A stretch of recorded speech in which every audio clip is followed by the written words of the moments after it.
David woke again at the carefully made efforts of Alaris to get over him and off the bed. His hands quickly came up and round her waist and pulled her back down, making her yelp in surprise. Her coming protest halted by his kiss, one he poured his thanks into. He hadn't given in to his grief, and it had been eating away at him, and he was thankful to her for allowing him to bare his heart, a truer thankfulness that he wanted her to know. As she pushed him back a bit, she locked her eyes on his. "I want you to know that no matter what happens, you can always be yourself, no matter how you may be feeling, okay?" She said her sight held loving care and compassion for him, her visage that of promise and trust, her hands holding him with a reassuring force.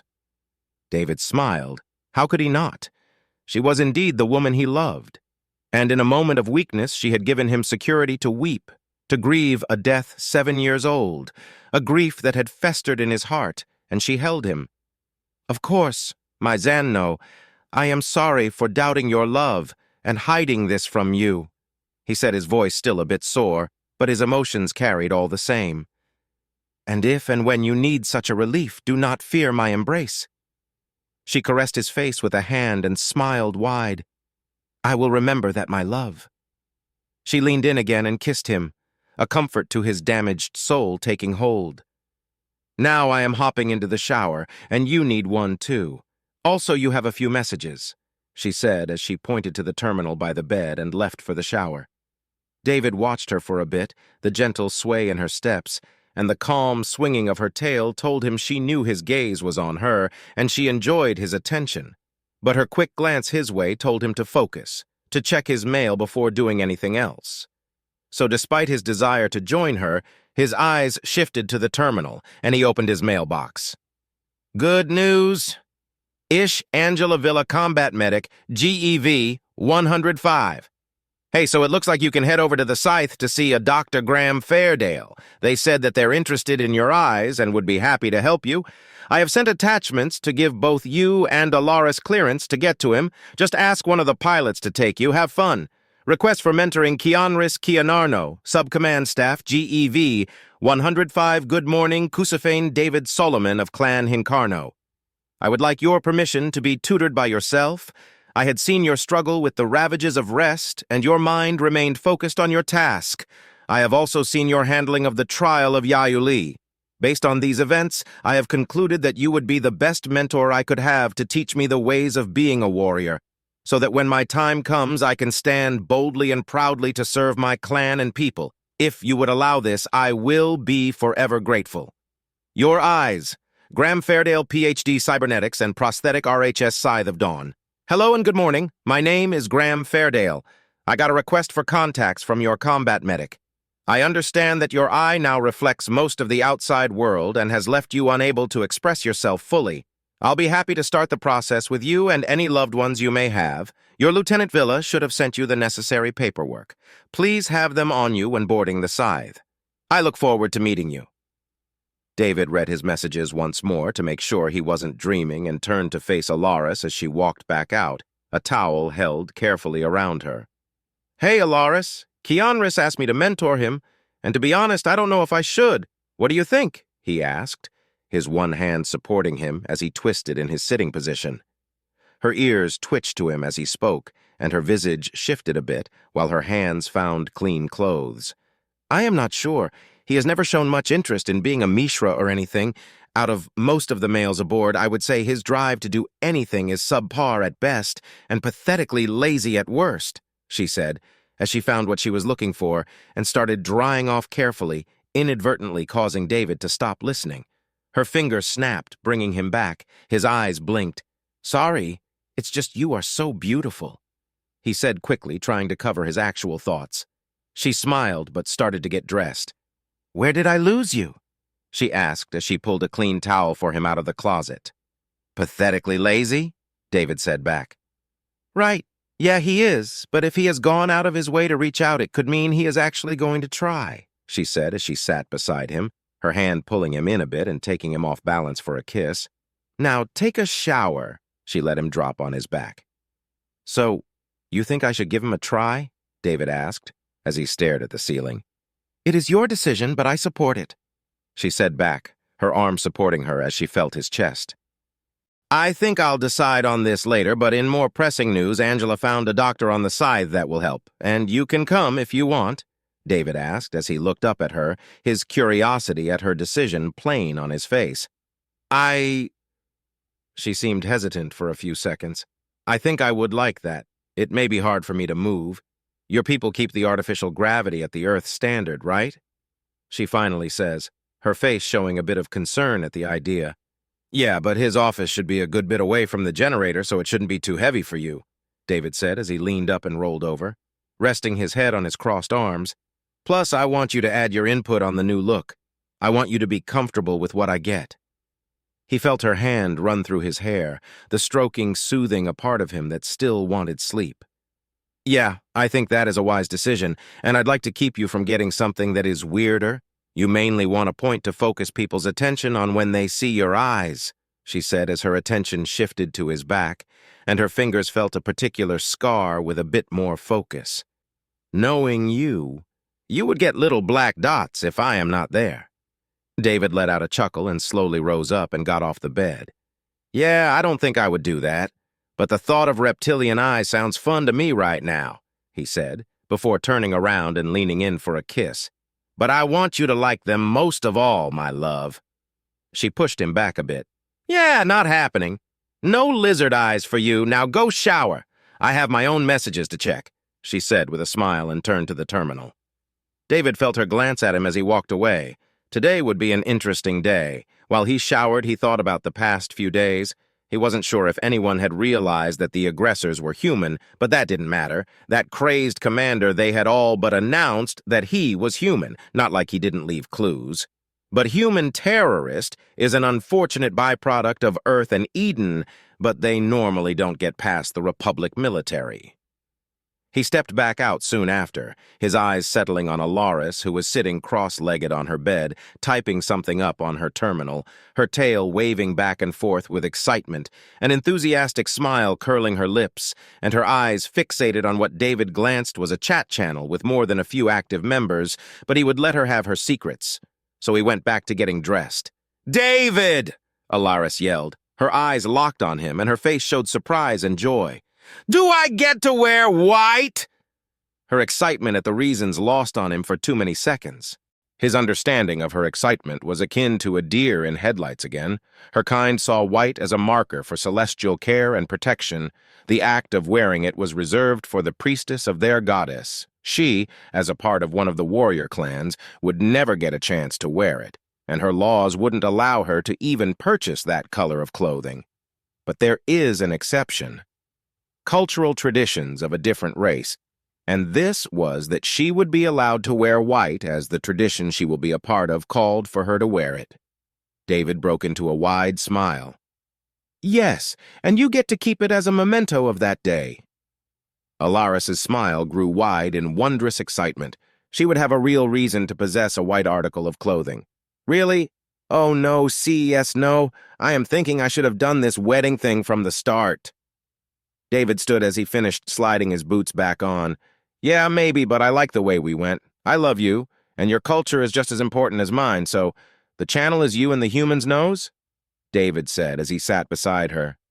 Yeah, Emmy set it up shortly after I told her I wanted help with the wedding stuff, Alaris said as her tail whipped at his back, and her hands typed up new responses to some past messages. They are asking who I want as a bridesmaid. She stopped and looked at the chat log. I want Kiga, but I don't know if she would do it. Then I recommend that you talk to her. She is your daughter, and she is an adult, David said and leaned in and kissed her cheek. Now I have to go and check on my team, and you have to check in with your sub-leaders. He stood and walked a bit over to the door. Also, I'll be forwarding you a form you need to fill out before we go to the scythe. He called over his shoulder, but was held from leaving by a clawed hand gripping his jacket. Where are you going so fast? She pulls him back, forcing him to spin as her arm flicked away. You can't leave without this, she said as she pulled him into a kiss and tight hug. An intimate act he joined into after half a second. How could he not? She is his love as he is hers. David was back to his room, sitting at his desk, and pulled up a file on Keonis Keonarno. Keonis is age 21 Earth Standard. He was stationed on the ship as a junior sub-commander for one of the hunter packs, and he was meant to lead a team of 3 in security operations on board. He has apparently assigned his first nominal subordinate to do his role and has not done much else. He had also vanished when his team was called up to join in the fighting on the ground, a thought that made David grit his teeth in irritation. However, his personal record can be used to explain his lack of will. The 15th son of the matriarch Audsal Keonarno, he is basically useless on the political stage. He wouldn't even be seen by her. If he had received any form of instruction, it would be by his sire, who was noted as the 10th and least favored among Audsal's harem, so his access to information, training, facilities, or guidance was non-existent, and was adopted by the Hinkarno clan about 3 years ago in an effort to have him be a clan guard. However, his scores in the test for his aptitudes are high even among the females of the pack. He was the smartest male aboard. His skills are non-existent, and his drive was abhorrent up until the events of Ja-un-Kul. But his mind was a brilliant one, which raises a key question David wanted an answer to. Why did he change? David didn't understand something else, too. His will to do anything was heavily flaky. He had shunned his role, and according to his medical file, he has been doing the minimum to stay in shape. His will to fight was poor, too. Every sparring match he had obviously thrown to get out of there fast. His log shows he spends most of his time in the ship's archive room reading intently, like he wants to absorb information over anything else.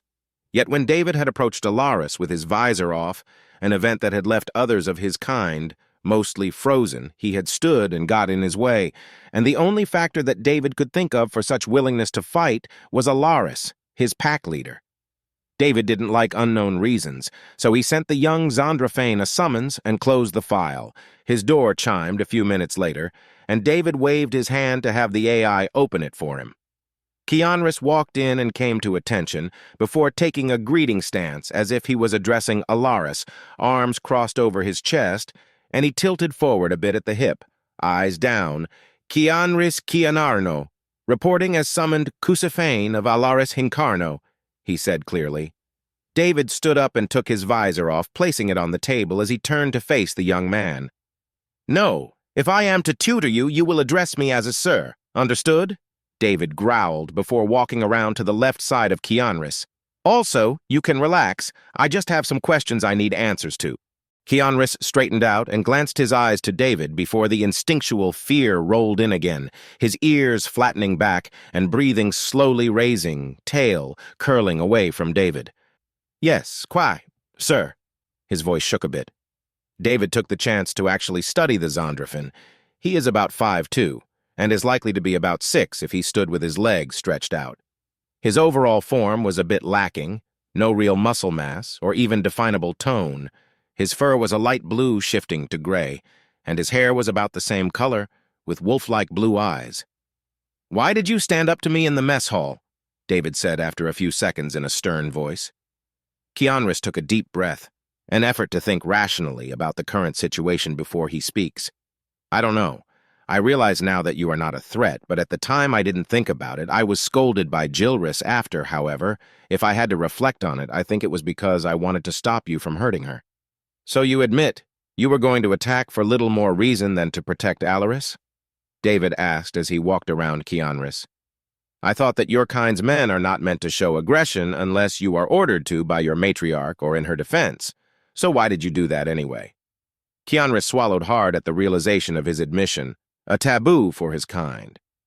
"I did, sir," he finally utters with a shaky breath. "Your movement made it clear that nothing less than force would stop you, however.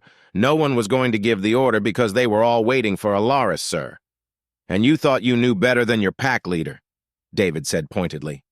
Keonis froze for a second realization of what he had said, his eyes scanning the area in front of him for answers, his hands closing tight into fists. "No, I don't. I had forgotten to look to her. The sight of you demanded my focus." His fur started to pull away from him at some points. "I wasn't thinking clearly at the time. I will not question her judgment." "Oh, even if she orders the impossible of you?" David asked after him. "Yes, if it is her will, I will follow her word even at the cost of my life." Keonis confirmed, but his voice spoke a different tune, one of someone that chafes at his station. Someone that didn't believe himself seem. An answer to his actions that morning. "Why do you spend your time in the archives?" David asked, breaking Keonis from whatever thoughts were running in his mind. "Sir?" Keonis blinked, unready for a change of subject. "I'll ask again, only once. Why do you spend your time in the archives?" David said again, as he came around to Keonis's right side. "I want to learn, and I find the cultures of other races interesting. Also the application of military doctrine. I lack in strength, an unfortunate side from my sire I inherited, but I believe with a keen mind I can at least be of use to Clan Hincarno, sir," Keonis said after a second of thought. David's mind saw his words. They sounded right, but Keonis was hiding something, the real reason for his actions. "You don't want to be a fighter, do you? You want to be a scholar, or more accurately, if your statement just now can be believed, a scholar of warfare and tactics, but not for the Zondrafane conclave. You are using your time to learn how to integrate into a different race, far from the control of a matriarchs," David said, and watched Keonis stop moving like he had heard some secret that he was meant to keep. His eyes darted about, looking for information. "No, sir, I would never betray my people," Keonis said, his voice shuddered at every word. "Oh, so I am wrong. Wow, Alaris will love this," David said, a light grin curling his lips. "No, sir, you aren't," Keonis said instinctually. "So you are leaving?" David asked, making it clear that a trap was laid. As he stepped in front of Keonis, David's face glaring. Keonis's face grew panicked for more seconds than David thought was needed before the fear was snapped away, and rage took hold. "What do you want me to say?" Keonis roared into David's face, his hands opened with claws popping out completely. "What do you want me to say? I hate my life. I am an unknown son of a weak sire. I am unable to do much. I can't grow strong enough to fight, and I will never get the training I need to be a true scholar, so what do you want?" "You just did it." David cut him off, his hand clapping both shoulders, forcing the fear back into Keonis at the extra force David put in. "Now, ground rules. This room is a safe space for you to talk, and tell me how you are feeling, and I will not tell Alaris anything unless she asks me directly. Also, if I say you are to listen to someone, you do exactly what they tell you to do. And lastly, I am not tutoring you to be a war scholar. I'll teach you how to be a human man within the limits of your biology. If you agree to this, there is no going back." Keonis stared in confusion, his eyes showing the intellect he had roaring to life as his mind answered questions as they formed, and he realized that he had made too many mistakes here. But his eyes watered at the edges, and his hands shook at the distance left to a goal of been something other of his people's expectations. "Yes, sir." David smiled wide before looking up. "Gavi, call Hearth, Samantha, and Angela here, please. Oh, and tell Angela she will need her scanner and tablet.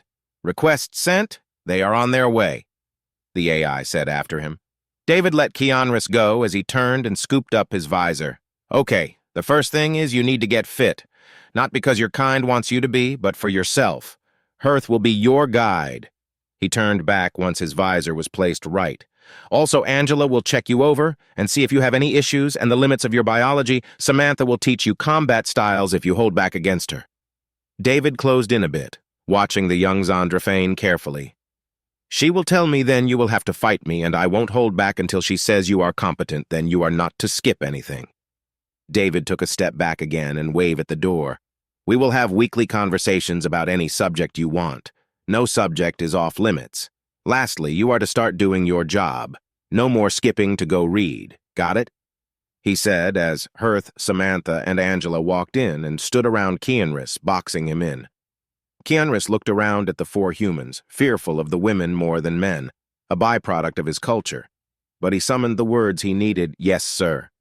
"Great. Now lose the jacket and pants. Hearth and Samantha need a good look at what you got," David said with a smile. "Angela, full check, please. We need to know how far we can push and how far he can give. Also, supervise his training with Hearth." Keonis watched David for a second and started taking off his jacket slowly, and he eventually was left in his undershirt and underwear after an awkward few minutes. "For Gaia's sake, David, he is a bunch of furry twigs," Hearth said as he leaned in closer, lifting Keonis's arm and feeling his few small muscles. "I mean, even recruits have more than him." He is like just tall-ish and thin. Not much we can do, Samantha said as she took his hand and carefully pushed his claws out. His claws are a bit dull, and not that long. It looks like his muscles are not nourished properly, and his bones are less dense than they should be, Angela said as she moved her bioscanner across Keonis's back, her eyes narrowing as her hand stopped. David, he has an implant at the base of his neck. It's about the size of a chip. Oh, can you forward the data to Emmy? She may know what it is, David said, and looked back to Keonis. You will need to work hard. Yeah, Keonis tries to say, as Samantha's hand starts feeling his back, pressing every few inches. Yes, sir, he eventually barks out. He has the back muscles for pole arms, Hirth, that is your department, Samantha says after a few more seconds. But his overall form should work for a striker build, but an agility-focused one. Yeah, I see that. I don't mind. Less hard work, Hirth adds in after checking Keonis over again. We will need to build him up so he can hold his own body weight up, then a bit more. Angela, could we do that? I don't see any major problems with that. He will need a new diet. His current one is worse than David on shore leave, Angela said before checking something new. Emmy says it's a biochemical inhibitor chip. Whatever it is meant to do is done. She recommends removing it. The surgery wouldn't be hard, but it looks like it's been in there from childhood. Great, schedule it, David said back, and stroked his chin for a second. Keonis, do you know why you have that chip in there? No, sir, Keonis said quickly, but then thought about it. But I remember when I was 5 being taken somewhere. But I woke up in my bed, and my sire said he did it for me. Okay, so there is a chance that whatever that is, it's a cultural thing. Angela and Samantha, try to get more scans from some of the other Xandraphanes on board, David said after a bit of thought, then looked at Keonis. Keonis, follow Hirth around for today and get your training started. I have to go see a man about my eyes.